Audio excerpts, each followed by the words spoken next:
In today's show, we're talking Memphis Grizzlies with Joe Mullinax of Locked On Grizzlies. Injuries, suspensions. How does his team get through it? We'll find out. Michael Bolton.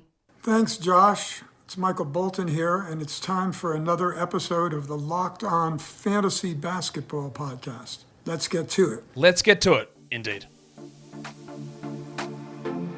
You are Locked On Fantasy Basketball, your daily fantasy basketball podcast, part of the Locked On Podcast Network.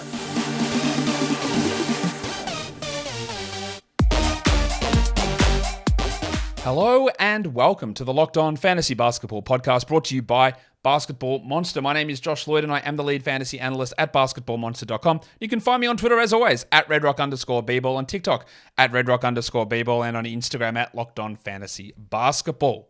Thank you for making Locked On Fantasy Basketball your first listen every day. We are free. We are available on all platforms. A reminder to join the FBI Locked On Fantasy Basketball Fantasy Basketball World Cup. There is a link in the YouTube description and a link in the show notes of the podcast. Answer some questions, put some details in, and we're going to be choosing people to get access to that World Cup, the best of the best. Determine if you are the best fantasy basketball player in the world in the World Cup between FBI and Locked On Fantasy Basketball. Check out those entry forms. All right, that will bring us now because we're going to talk Memphis Grizzlies. So we might as well get Joe straight in here because we've got a bit to talk about.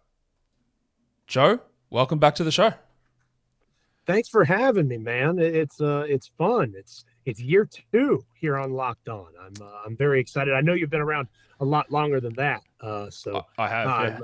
I'm grateful to be back for year 2, and I'm grateful to be back on with one of the greats that our Locked On Podcast Network has to offer, and Josh Lloyd. Well, I don't know about that part of it, but it is good to have you back on and to be talking about this Grizzlies team because there are question marks. There's absolutely no doubt about that, and we're going to start off these shows how we start them all off, Joe, by just having a look at what actually has changed, and you'll see, and this is going to lead us to an interesting question later on. You'll see that there's a lot more comings than there are goings. Marcus Smart is here, Derrick Rose is here, Josh Christopher is here for now, Isaiah Todd is here. GG Jackson GG Jackson is here. Tariq Beberovich was drafted, but he's definitely not going to be here as my guess. He's not here, is he? No, he's not here. Cool. He's here, but he's not here. It's the last mention of Tariq Beberovich for this show. And then Dylan Brooks is gone and Tyus Jones is gone. So there is a discrepancy. We are going to ask you the question later on. I'll prepare you, Joe, is who the hell is going to get cut on this team because there needs to be... Well, that'll be easy. There's quite a few of those that do need to happen, but that is how the roster currently looks at the moment, all the changes on this team. But now let's have a look at... Well, I think it's maybe the biggest list that I've done for any of these teams, and that is injuries and suspensions to start the season. Ja Morant's out for 25 games. We know that. We'll talk a little bit more about the impact of that later on. But Brandon Clark tore his Achilles last season. I would not expect that he is back this regular season. Is that the idea around the team at the moment? Michael Cole is my co-host over at Locked On Grizzlies. He's the Grizzlies beat writer for the Commercial Appeal there in Memphis, Tennessee. And everything that he's heard, and I have far fewer sources, but everything that I've heard, he should be back around the All-Star break. He tore the Achilles in March or so of last year. So around All-Star would give him about 10 to 11 months of recovery. I would not just assume that he's gone for the season. Obviously, you'll probably hear our mid-season acquisition is going to be Brandon Clark, like those kinds of comments from the front office at large. But I do think that you'll see Brandon Clark next season. It won't be for even half the season, but February, I would not be surprised if we see Brandon Clark on the floor. Yeah, I guess that's fair because I think in general we look at Achilles as a 12-month injury, but a lot of the guys coming back from it recently have been doing it in 11, in 10 months. It takes them a lot longer to get back to being themselves, of course, because that's an 18-month, 24-month process to get back into just being yourself again. But you are right that it does take probably less time now in terms of return from Achilles injuries than what it has done in the past. So that is interesting. I didn't really enter my head that was the case, and thought, but it is that's true. Anyway, I don't know why I'm going on about that so much. Desmond Bane had a toe injury in December, missed a bunch of time, came back, played, then had surgery on the toe in the off season. That indicates to me that obviously that was bothering him through the rest of the year, and this is to fix it, clean it up, and there's no problems, I'm guessing, here heading into the start of next season. The Grizzlies are extremely cautious with injuries more often than not, Mm-hmm. unless your name is Ja Morant. I would not be surprised if Desmond Bane is limited to not participating at all as training camp gets underway, but I would expect him opening night, whatever that is, October 22nd, 23rd, whatever the day will be. I'd expect him to be in the starting lineup. I just think they'll ease him into training camp would be my guess. So maybe if your draft is, around that time, you can get Bane on sneaky value because people will be scared off. He'll be on the opening, barring unforeseen setbacks. He'll be on the opening night starting five. And then we had Steven Adams, who missed ages, missed a bunch of time with that PCL injury down the end of the season, didn't play in the playoffs. I haven't really heard anything, but I'm under the expectation that he is fine and ready to go to start the season. The Grizzlies are as well. That is one that if he is not full tilt at the start of training camp, it'll be surprising. Everything that we've heard and seen suggests that he'll be back full speed ahead. That's a great example of the Grizzlies being very cautious, right? There were times during last regular season where Taylor Jenkins and media availability would talk about being excited to have Steven Adams back. And obviously that never happened. So for whatever reason, they were nervous about what they saw. Maybe it was because they had just signed him to an extension and they didn't want to force him out there and make something that was small to moderate deal a big deal. But again, of the names listed, Steven Adams should certainly be active starting training camp. Again, Desmond Bane may not be. I would expect him a month later to be in the starting lineup, though. The Grizzlies, if it wasn't for the Hornets last season, the Grizzlies would still be at the top of fantasy manager shit lists in terms of the vague nature of their injury reporting. All we have to remember, I'll tell you what the funny thing is about this, Joe, and all fantasy managers know this, is we've been burnt twice by Jaren Jackson. First of all, with a knee injury, when they just kept saying, he's coming back, and then it was 4-5 months later, and he never came back. And then last season, he just was back. He just came back way earlier with a broken foot, and he was just ready to... It was a broken foot. He just was back, ready to go. He missed 3 weeks, and then that was fine, and nothing lingered on. So we went, all right, they're going to be cautious. They've done it. They've always strung us along with Jaren in the past, and then last season it was no, we'll do the opposite this time. We're just going to bring him back, and it's full tilt from there. Yeah, they don't really march to the tune of anybody's drum other than their own, the Grizzlies injury management folks. And again, Ja Morant is the exception to that. Whenever there's and obviously suspensions are different, but whenever they say Morant's going to be out for 4 to 6 weeks, he's going to be out 3 weeks, right? Or something even less than that. That's how they work with Ja for whatever reason. I do think that Jaren playing FIBA makes people a little nervous. On one hand, it's awesome for the development of his game. The fact he's the starting center for Team USA, no disrespect to Steven Adams, but long term, Jaren being a center makes a lot of Grizzlies fans, myself included, excited to see. So I think there's positives to it, but at the same time, he's putting a lot of minutes and tread on the tire early on in the process here. It's a double-edged sword that you hope that the positive edge will be the one that comes out of it, and Jaren comes in the best shape of his career and having a full summer to work on his game, puts up, especially with Ja out the first 25 games, MVP-esque numbers. That's the expectation, at least of DeMichael and myself over at Locked On Grizzlies. We're not saying he's going to maintain it for a full 82, but that first quarter of the season, he and Desmond Bane are going to have lots of opportunity as long as Jaren is able to stay on the floor.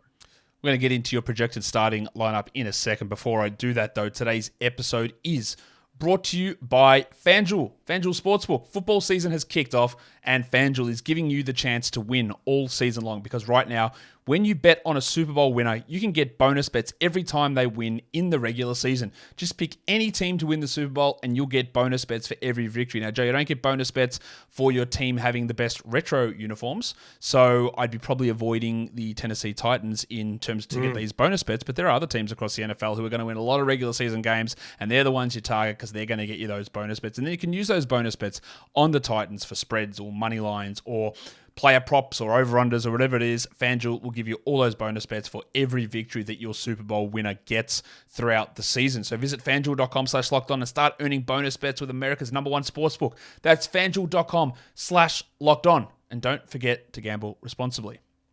Joe, your starting five. Now, this is very interesting to me because this is exactly the starting five that I would go with. It is Marcus Smart, Desmond Bane, Luke Kennard, Jaren Jackson, and Steven Adams. But a few months ago, maybe a month ago, I was hearing a lot of whispers that the Grizzlies were looking at David Roddy in that spot now, I am not a believer in David Roddy. Wasn't overly impressed with him as a rookie. I was less impressed with him in Summer League, and the fit made no sense to me at all. But it did seem like there was a prevailing idea that Roddy was going to get that nod.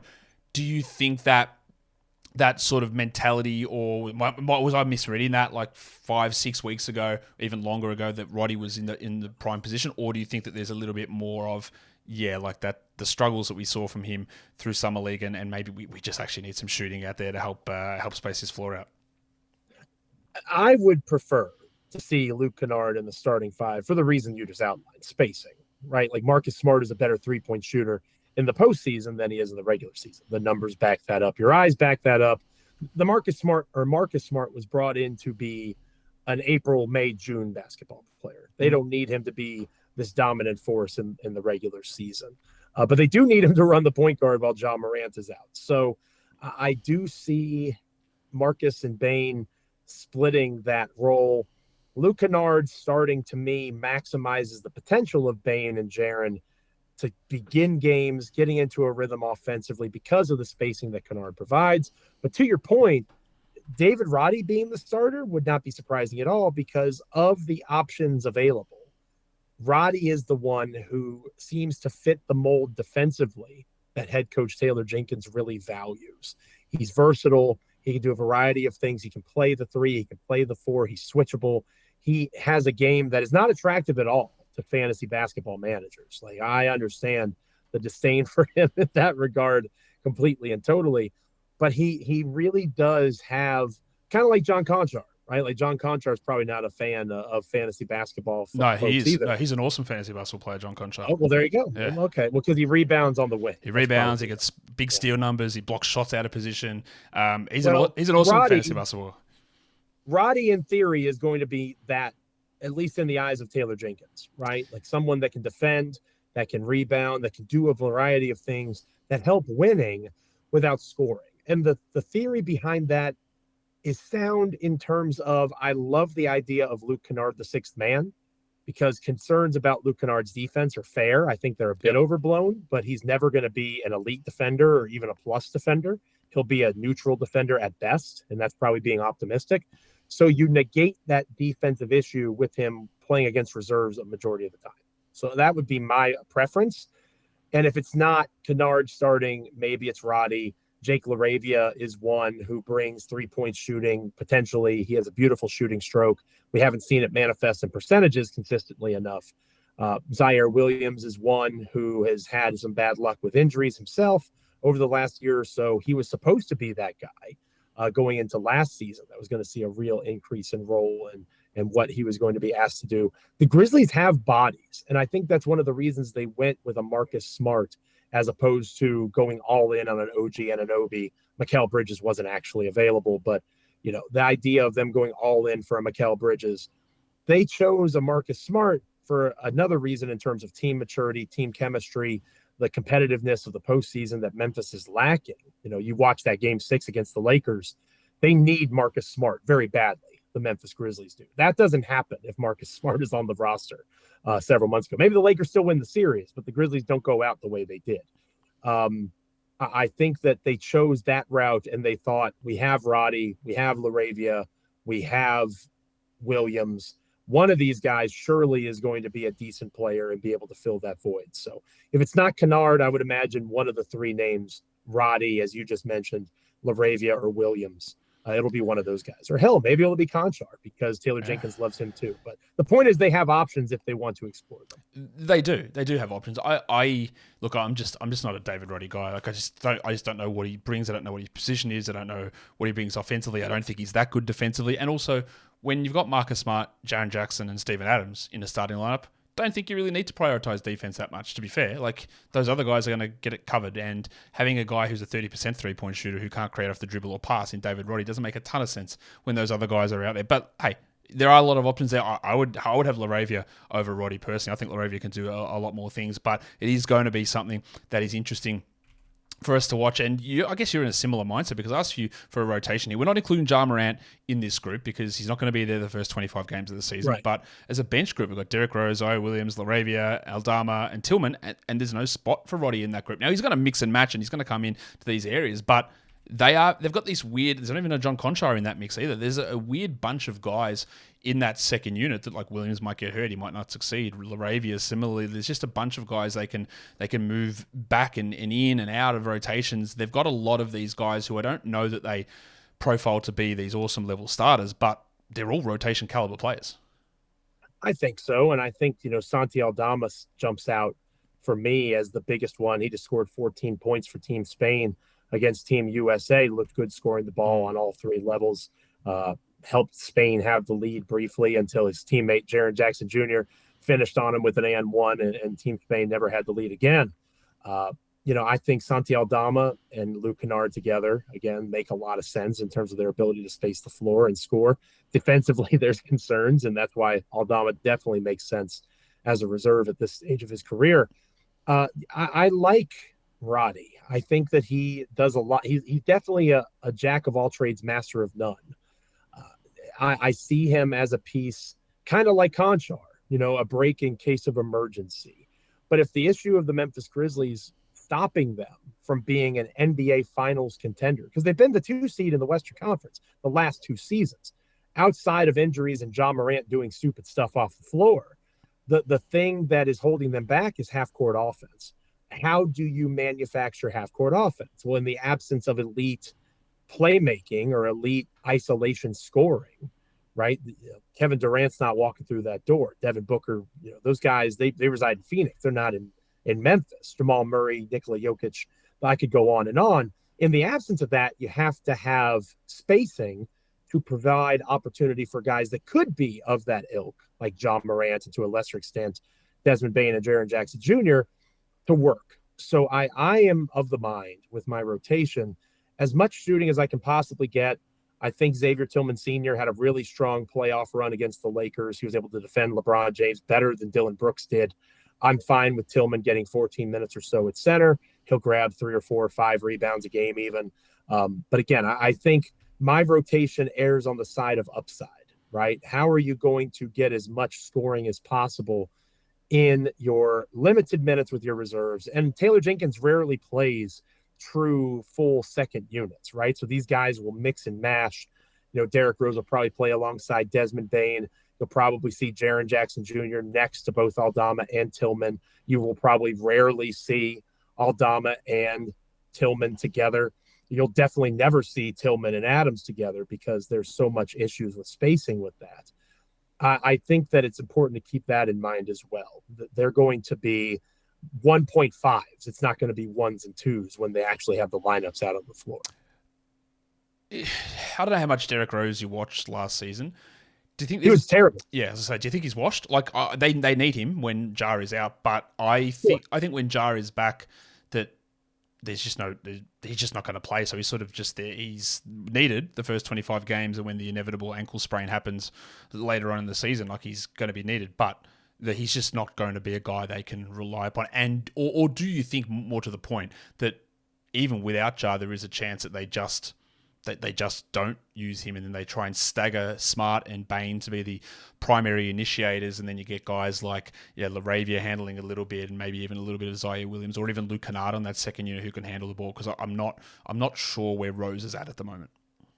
Rose is going to play the first 25 games. I do think he's going to be part of what they're trying to do, because, and DeMichael Cole, my co-host at Locked On Grizzlies, has made this point several times, and he's correct.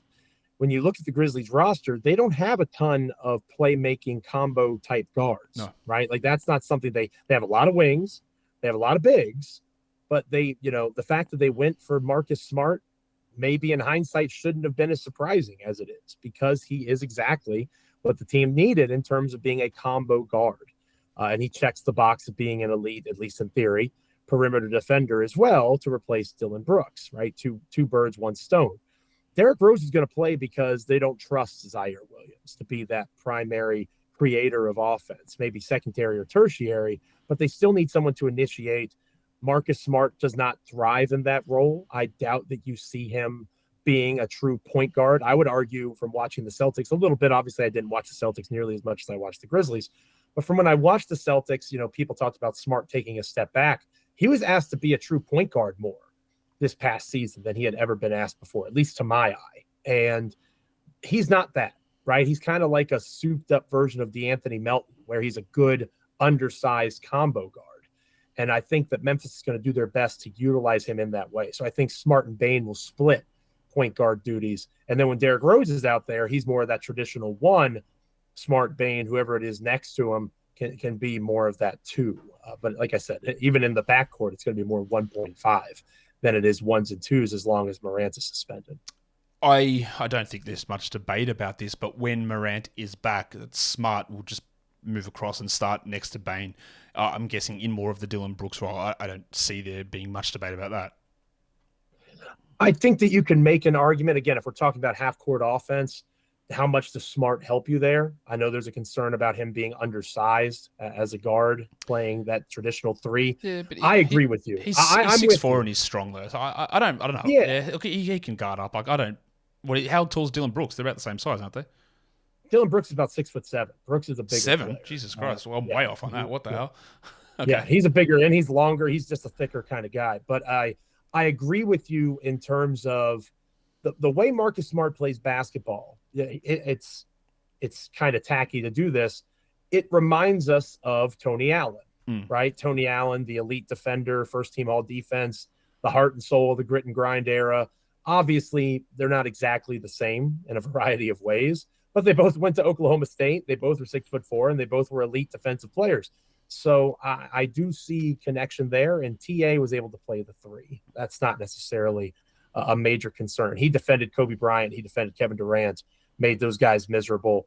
I don't see, especially with the length that Smart has, he does possess that. I'm not as concerned about him being 6'4" as others might be. I agree with you. I think Morant, Bane, Smart, Jaren Jackson Jr., Adams, that's your starting five. May not be your closing five, but I do think it's your starting five. You talked already about Desmond Bane and Jaren Jackson having to up things early in the season when Morant is out. That is going to happen. But what I think needs to happen here is Jaren Jackson needs to be able to stay on the court for more than 28 minutes a night. Now, some of that was a return from foot injury, but majority wasn't. And this is what worries me from a fantasy basketball perspective is the big men, when they have to avoid fouls to stay on the court, and he's going to have to. Like if he plays 28 minutes a night, they are going to struggle early on in the season. He will chase blocks at a lower rate, and block rate will drop. And he was at an astoundingly high block rate number last season.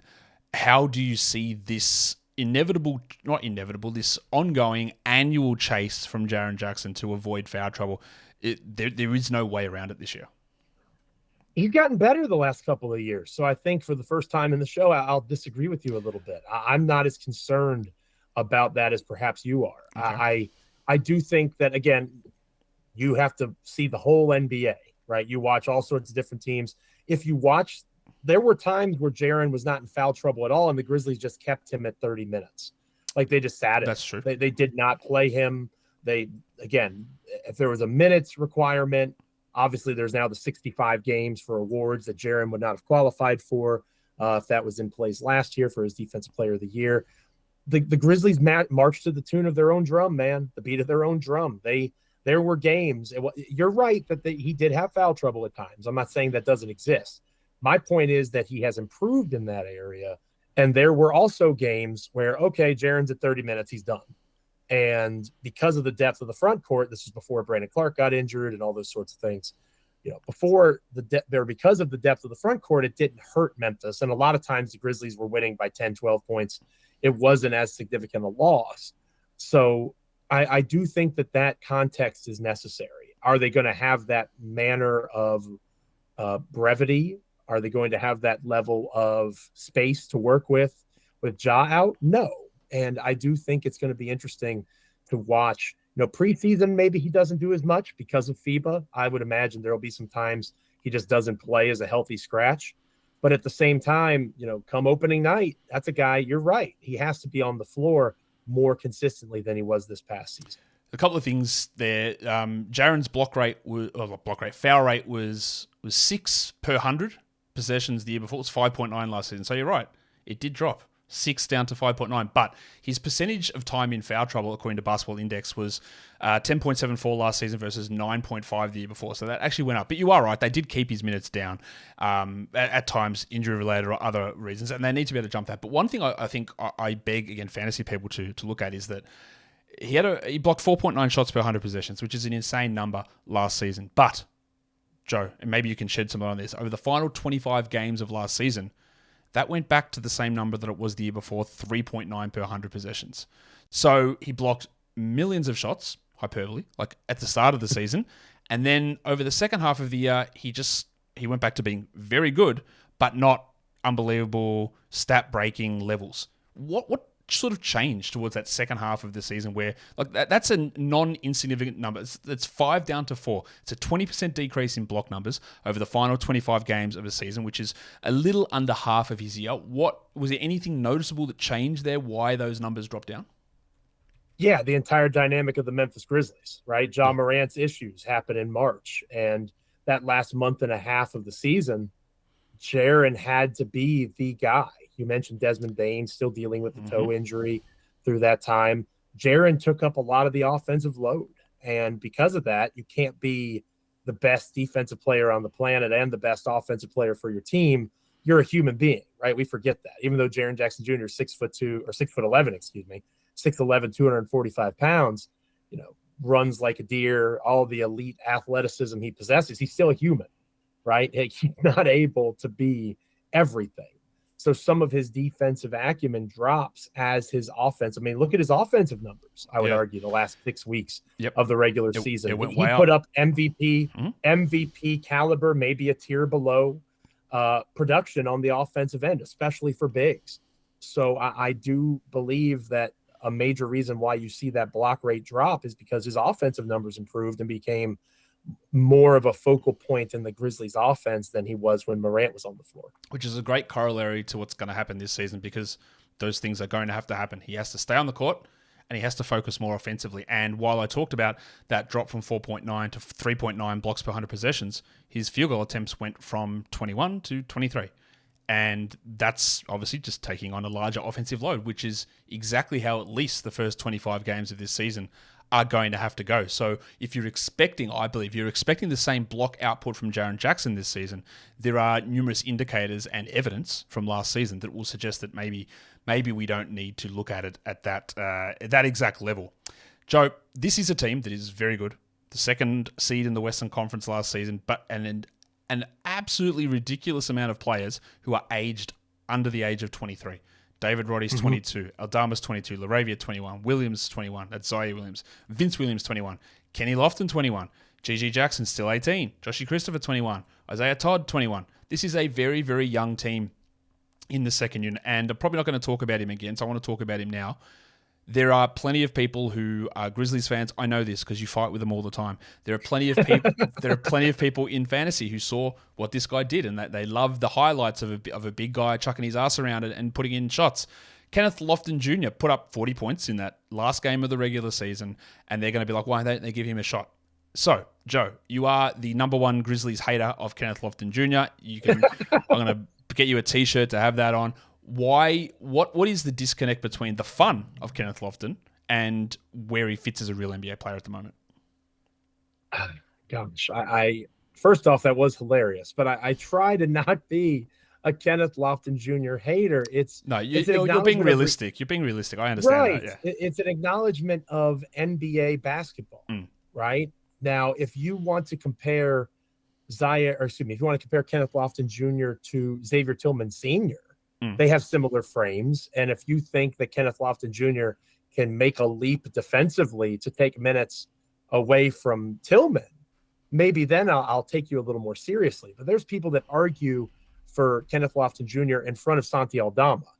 And again, just watch Team Spain versus Team USA. It's a no-brainer. The ability of Santi Aldama to do what he does at his size. Kenneth Lofton Jr. simply doesn't have that ability to do those things because he's not that size. So Santi Aldama stinks defensively right now. That's fair to say, but he has the frame to enable himself to grow and get better, whereas Kenneth Lofton Jr. already has a ceiling that is set. He might have a higher floor, but he's not going to be something bigger than what he currently is, maybe a little bit higher. I think he's proven he's an NBA player. But at the same time, is he going to be a meaningful contributor on a roster that is already very deep in the front court? That remains to be seen. If you put Lofton Jr. in Philly, where there's a lot of ISO big man kind of scoring opportunities, if you put him in Detroit or a place like that, maybe he has a little more opportunity to get into a rotation. I just don't know that it exists in Memphis. But to your youth point, that is one of the greatest challenges covering the team, following the team, fans of the team. They've been the number 2 seed in the Western Conference the last 2 years. They are an NBA Finals contender by that fact alone, and yet they're still one of the youngest rosters in the NBA. So balancing that, obviously Marcus Smart's arrival indicates the Grizzlies are ready for a higher level of expectation. But at the same time, as I mentioned earlier, it's not like Marcus Smart is OG Anunoby. It's not that kind of change in terms of, okay, that's the guy that's going to make it different because he has the size and he has the skill that Memphis was specifically missing. I think that Smart provides a veteran presence for these young names listed. And I know we'll talk a little bit more about this here in a moment. A couple of them just aren't going to be there. But they're still going to be really young, even after those guys get waived. And as a result, they need players like Zaire and Jake, Santi, Roddy.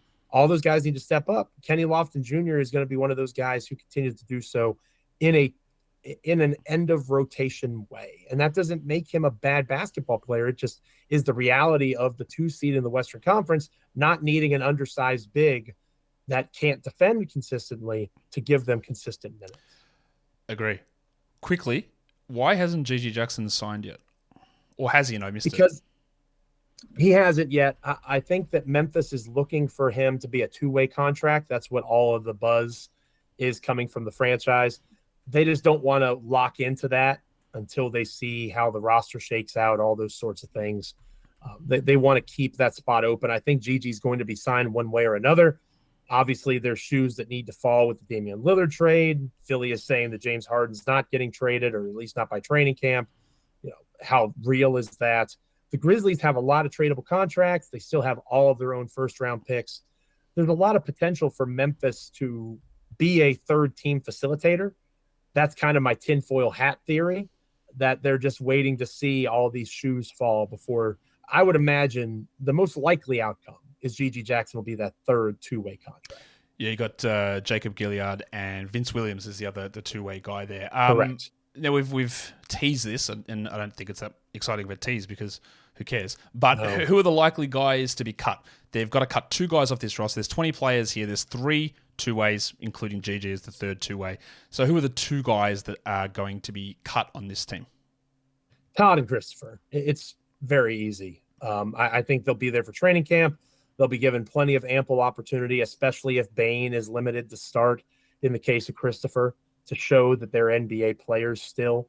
But there's no place for those guys. Maybe Christopher, maybe I mentioned the tinfoil hat. If Memphis makes some other trade or is the third team on a trade, maybe Christopher sneaks in there somehow.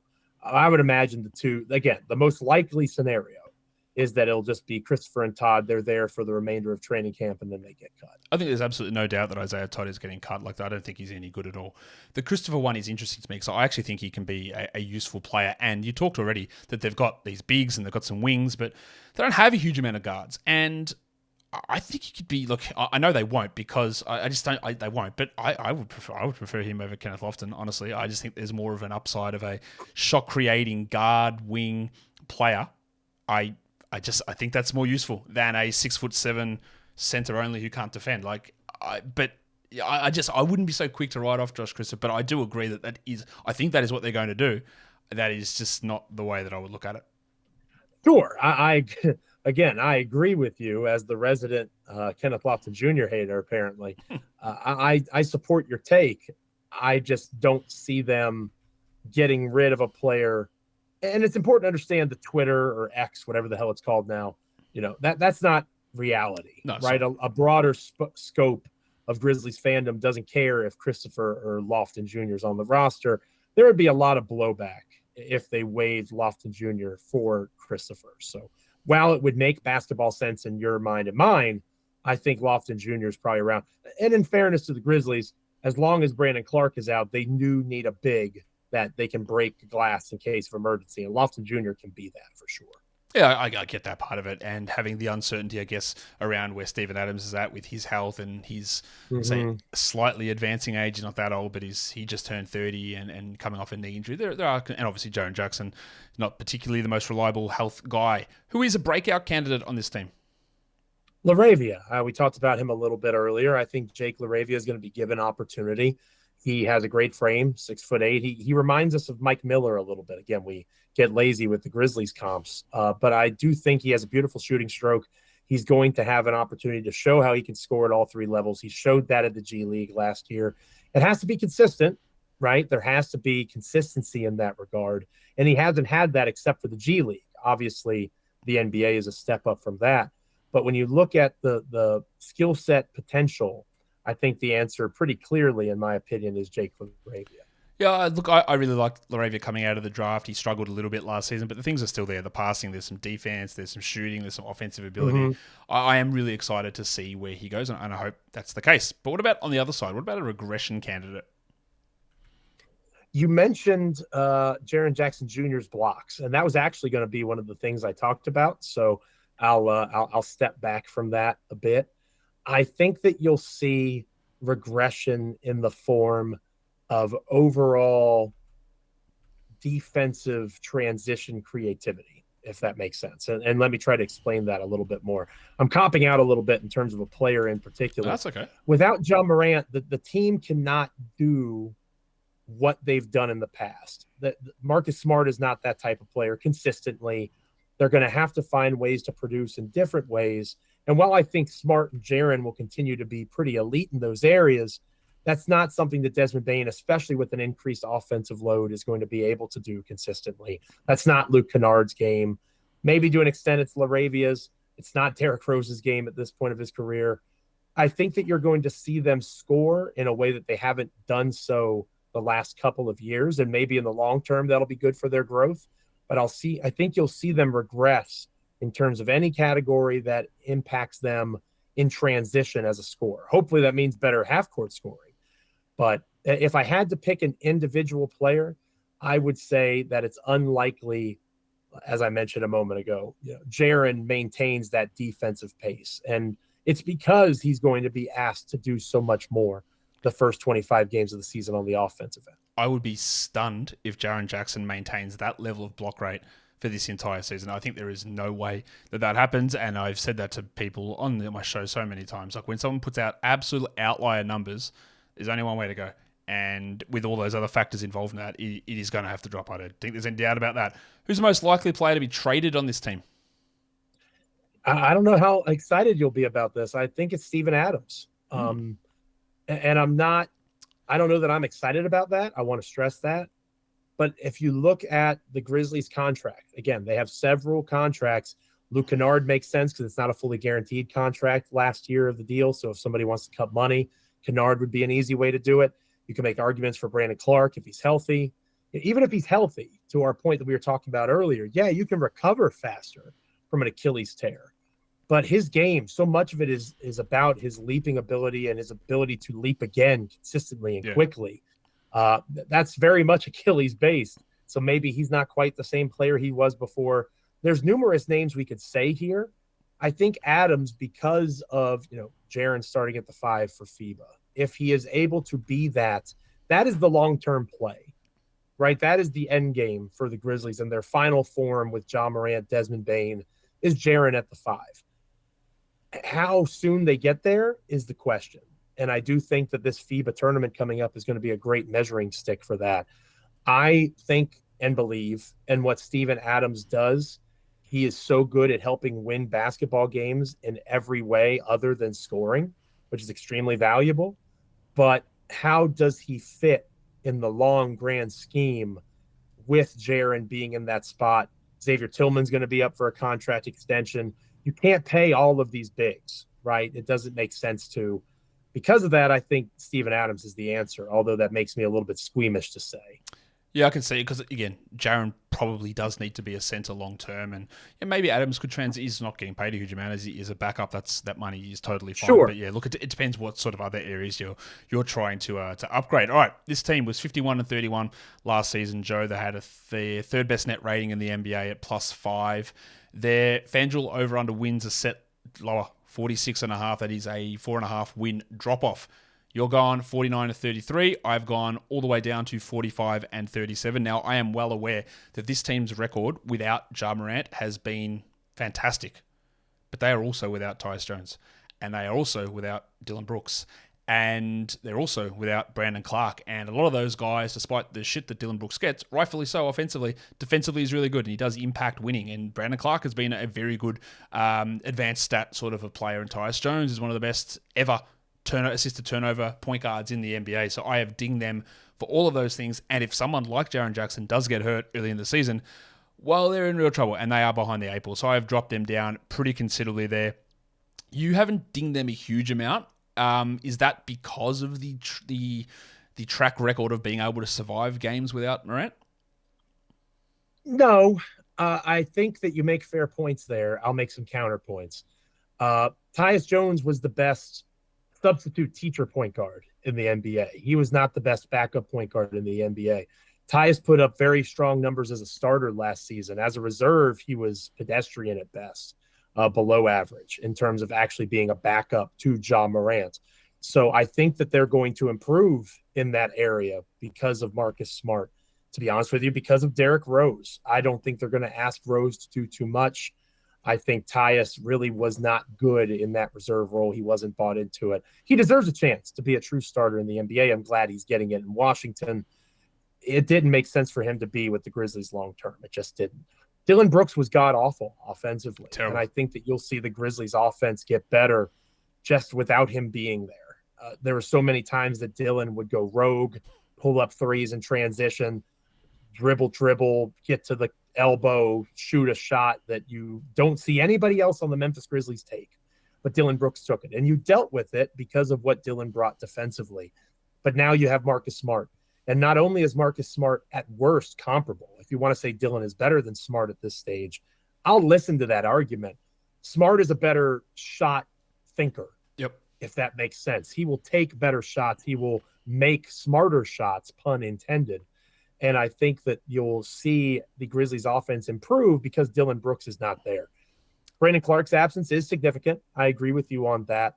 I think that because of Santi Aldama's development and Xavier Tillman as a player defensively, if you could merge Aldama and Tillman together, they would be a solid Clark replacement. Obviously, neither of them are the athlete that Clark is, but you have a real 1-2 punch offense defense in terms of what Aldama brings as a 3-level scorer and the versatility of Tillman as a defender. And then, of course, they're going to miss Ja Morant. They're not better without Ja Morant. That was always an ignorant thought. But I do think they play differently without Ja. You'll see the ball move. You'll see them prioritize both Bane and Jaren as opposed to Morant being the one in isolation, dribble, pick and roll, get to the bucket or pass off dribble penetration. Again, on Locked On Grizzlies, I talk to DeMichael all the time about versatility. The Grizzlies offense at this stage is more versatile without Ja Morant. They're not as explosive because Ja Morant is a superstar caliber talent, but they have greater opportunities for versatility on both ends of the floor because Morant is a below average defender. If you want to say he's a net neutral, you're being kind. And you're being dishonest as well. Right. Yeah, I think that's fair. So I think that the Grizzlies are not better without Morant because 10 seconds left in the game, you're down by 1. You want the ball in freaking Ja Morant's hands, right? He's one of those guys. But at the same point, in terms of the overall 48 minutes, if you're trying to utilize all 5 guys offensively and you're trying to be more explicit with what you want to execute defensively in terms of scheme, you have better windows for that with Morant out. I agree with a lot of those points. It's going to be interesting to see how it's a lot different. There's no Ja, there's no Clark, there's no Brooks, there's Smart there. They've got a lot of depth. We'll see how it all works out. I am very intrigued to watch how they go. But now, Joe, we do have to play a game. We've got to get. It's fun time. Oh, jeez. It's time to. I'm nervous. It's time to drop a Griddy. Now I know this is Ja Morant territory, but we're gonna look here between the Grizzlies. We've got the Sixers, the Cavs, the Bulls, the Warriors, the Clippers, and the last one is All-Star. Now, you, I assume, have played grid games before, Joe? I am vaguely familiar. I have not played the Immaculate Grid or whatever it's called. Sorry if I'm not supposed to say it out loud.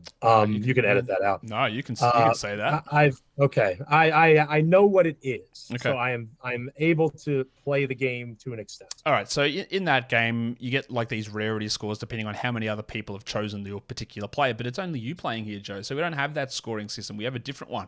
So what we do is I look at the games played between the players for each franchise, Memphis and Philadelphia.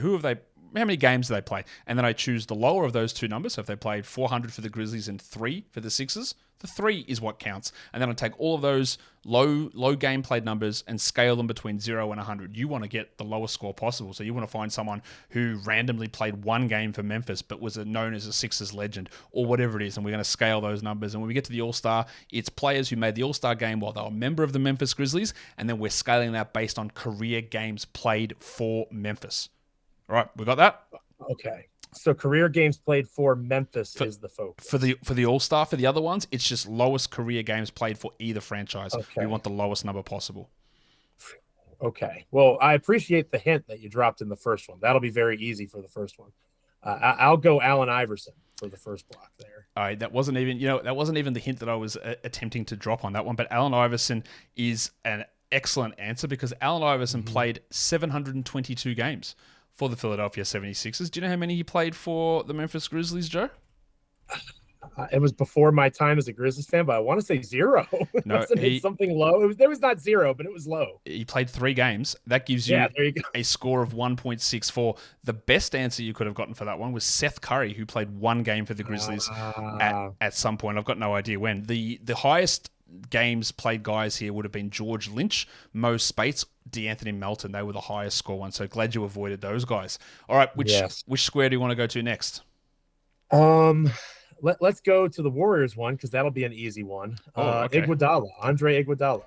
Now, I know you're. I'm going to give you a free pass on this one because on the grid games they have to have played a game for the team, and Andre Iguodala did not. I don't fully know the rules. Yeah, Andre Iguodala did never play a game. Did not play a game. So I'll go Mo Spates then, and I'll take the hit because I know it won't be a good score. Yeah, I know Spates played for both, so I'll go Spates. I'll take the hit to be fair. You can take the hit. It is the worst score you could have got. It is. There you go. It is 100 for Mo Spates on that one because he played the most out of any of those guys. He played 100 for Memphis and 227 for Golden State. That 100 was the highest number. The best answer you could have given me was a Donald Foyle, played 1 game for Memphis. Oh, yeah, I definitely would have gotten that. Ish Smith was, of course, in the mix.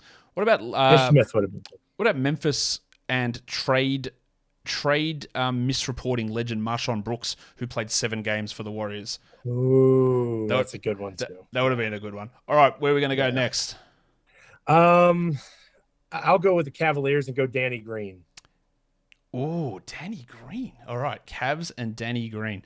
That's amazing. He how many games did he play for Memphis? That is a great score. 2 or 3? Yeah, he played 3 games for Memphis for Danny Green. Wow. Okay, so we're really rolling here. That is some you got 2 absolutely amazing scores, and then they got the 100 for Spates. All right, where are we going next? You can tell I've never played this game before. Let's go with Memphis and the Clippers. Ooh, there is a lot of players who have played between these two franchises. Interesting enough. Yes. Oh gosh. Like you said, there's a lot of possibilities here. Yeah, you got 43 different options of players. 43 different options. All right. Let's go with I gotta tell you, this is a hard game. This is hard. I like you said, there's a lot of options, but I'm trying to not be between 1 and 100 anymore. It's okay. You want to be 1. You want to be as low as possible. Yeah, you want to be as. I have 2 good ones and then the terrible Spates score. Yeah. Can I get a pass on this one? Can I get a middle of the pack?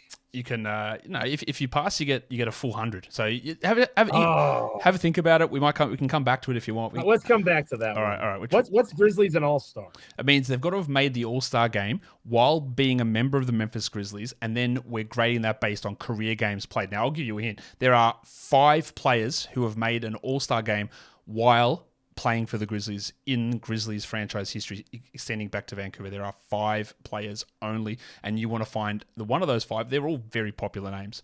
You want to find the one of those 5 who has played the fewest career games for the Grizzlies. I'm sure you could name those 5 just off the top of your head. Yeah, I definitely can. The fewest games for the Memphis Grizzlies, that would be a good one for Ja Morant. That would be a fantastic one for Ja Morant. Yes. Because that is... Shout out to suspensions. That is a 0. That is, he played the fewest games out of the... Oh, can you name the 5 guys who have made All-Star games? Pau Gasol. Yep. Zach Randolph. Yep. Marc Gasol. Yep. Morant and Jaren Jackson Jr. Absolutely correct. Yes. And Ja Morant is 19 games fewer than Jaren Jackson in career games played. All right. So we've got Clippers and we've got Bulls. Let's go Bulls. And I'm going to embarrass myself here, I think. Okay. I'm hopeful that I remember this correctly. I want to say Joakim Noah played for the Memphis Grizzlies, and he also is on the Chicago Bulls. Maybe I made that up. No, you did not make that up. That is good. That is correct. There's a lot going on in this old brain up here. Joakim Noah. Yeah, I'm going Joakim Noah. He did play for both teams. It's a 27.52 score, so it's not bad. He played so not bad. 42 games for Memphis. There's only been 17 players in history that have played between these two franchises. One of the lowest numbers that I have seen. You could have used Joakim Noah on the Clippers because he played like... dang it! He played like 3 games for the Clippers, I think it was. He sure did. Dang it. Yeah, that would have been a good one. He played five games for the Clippers, sorry. But yeah, all right, so now we've got to the Clippers one. All right, there are a couple of good options left here for you to have a go at. Let's see which way you go. I'm going to say Jeff Green. I know that's not a good one. Where is Jeff Green on this list? Didn't he play for the Clippers, or did I make that up? He did. He played 27 games for the Clippers, so that's actually a pretty good one. It's a 13.47 for Jeff Green. The other ones that I think you would enjoy, once I get to typing this in so it comes up on the screen, the other ones you would enjoy on this one, the highest score was Lorenzen Wright and then Jermichael Green. They were the 2 highest score ones. But there were some good names down the bottom. Joakim Noah was one of them. Bryce Johnson, Keon Dooling, Avery Bradley. Remember his 14-game Grizzly career. Luke Kennard, obviously, still currently here. Sure. Justice Winslow was on the that would have have been a good one too. That would have been a good one. And that's it. We're done. That brings us to the end. Joe, congratulations. Go ahead. If I hadn't messed up most Bates, I would have won. Honestly, you would have been right up there at the top of all the other hosts. That would have been. Dang it! That one most Spates. Who was a good one? Jordan Bell with his 2-game Grizzly career would have been a good one there for you as well. That would have been a good one. That's all right. But Grizzlies legend Bronte Weber. I'm happy with the attempt. 5 out of 6 ain't bad. That's pretty good. All right, tell us what's going on over at Locked On Grizzlies. We just had an episode go up on Monday talking about the FIBA basketball exhibition between Team Spain and Team USA. Jaren and Santi working together. Pau Gasol was just inducted into the Basketball Hall of Fame, and how Pau doesn't get his just desserts as a Grizzlies legend, not just obviously a Lakers legend, but a Grizzlies legend. So lots of fun stuff over at Locked On Grizzlies, still putting out content during these dog days of the NBA offseason. Hopefully folks will check us out there. Go check out Locked On Grizzlies. Joe, thank you again for coming on Locked On Fantasy Basketball with me. Thanks for having me. Anytime, buddy. And that will do it for me today. Don't forget to follow this podcast, Apple Podcasts, Google Podcasts, Stitcher, Spotify, and on the Odyssey app. And if you are here on YouTube, thumb it up and leave your comments down below. Guys, we are done here. Thank you so much for listening, everyone. See ya.